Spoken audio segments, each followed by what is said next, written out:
Hello guys, ഞാൻ ഇന്ന് ഉണ്ടാക്കാൻ പോകുന്നത് ഒരു കീറ്റുള്ള ബിരിയാണി റൈസാണ് ഉണ്ടാക്കാൻ പോകുന്നത്. അതിന് മുമ്പേ ഒരു ഉടുത്തൽ ആക്കി കൊടുക്കാൻ ഒരു അടിയും കൂടിയുണ്ട്.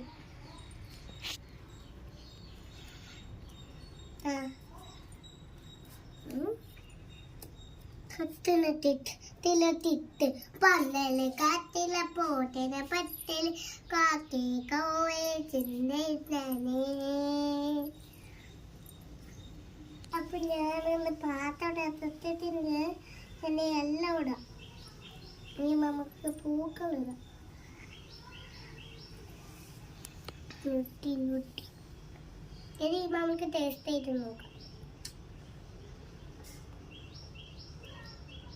കിടലും സാധനം. അപ്പൊ